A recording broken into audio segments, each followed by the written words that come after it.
ऐतिहासिक, सांस्कृतिक, भौगोलिक आणि शैक्षणिक दृष्ट्या समृद्ध असलेल्या आपल्या पुणे जिल्ह्यामध्ये बजाज पुणे ग्रँड टूर 2026 ही आंतरराष्ट्रीय दर्जाची सायकल स्पर्धा पार पडत आहे।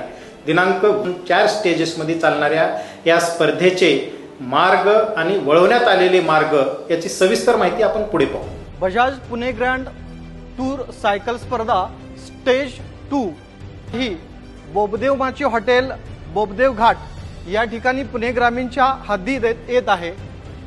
तेथून ती चांबळी फाटा, चांबळीतून नारायणपूर, नारायणपूरवरून केतकावळे, कापूरहोळ, कापूरहोळवरून ती सरळ पुढे कासुर्डी फाटा, कासुर्डी फाट्यावरून ती सरळ उसगावखिंड, शिवापूर, कोंडणपूर मार्गे डोंजे, डोंज्यातून ती पुढे ॲक्वेरियस हॉटेल या ठिकाणी येत आहे।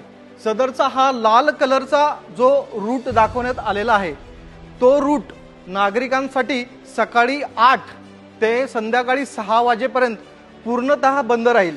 सदर रूटवरती कोणत्याही प्रकारचे वाहन, पादचारी किंवा बैलगाडी यांना प्रवेश नसणार आहे, याची कृपया नागरिकांनी सदर सायकल स्पर्धेचा रूट हा नागरिकांना बंद असल्या कारणाने पर्यायी रूट म्हणून नागरिकांनी हिरव्या कलरच्या इंडिकेशन मध्ये दाखवलेला रूट वापरायचा आहे।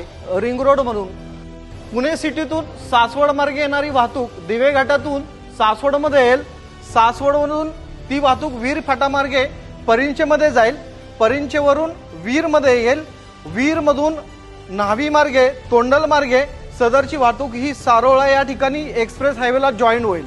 एक्सप्रेस हायवेवरून सारोळ्याकडून पुणे सिटीकडे जाणारा रोड हा एक्सप्रेस हायवे पूर्णतः नागरिकांसाठी खुला राहील।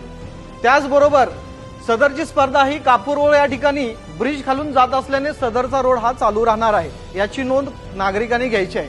त्याचबरोबर वेल्हा येथे नागरिकांनी सदरचा रूट पुराणबग, पानशेत मार्गे, त्याचबरोबर उत्तमनगर, खडकवासला धरणाच्या पलीकडून पुणे सिटीमध्ये वापर करायचा आहे।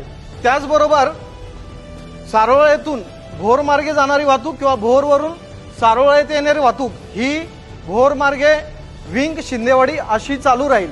त्याचबरोबर कासुर्डी फाटा येथून स्पर्धा आत गेल्यानंतर भोर करून पुणे सिटीकडे जाणारी वाहतूक चालू होईल। त्याचबरोबर वेल्ह्याकडून पुणे सिटीकडे जाणारी वाहतूक ही अंबवणे घाटातून स्पर्धा पुढे गेल्यानंतर सदरचा रूट पुणेकडे चालू होईल, याची कृपया नोंद। पुणे जिल्ह्यात पार पडणाऱ्या या स्पर्धेसाठी सर्व नागरिकांना आवाहन करण्यात येते की त्यांनी आवश्यक ते सहकार्य करावं।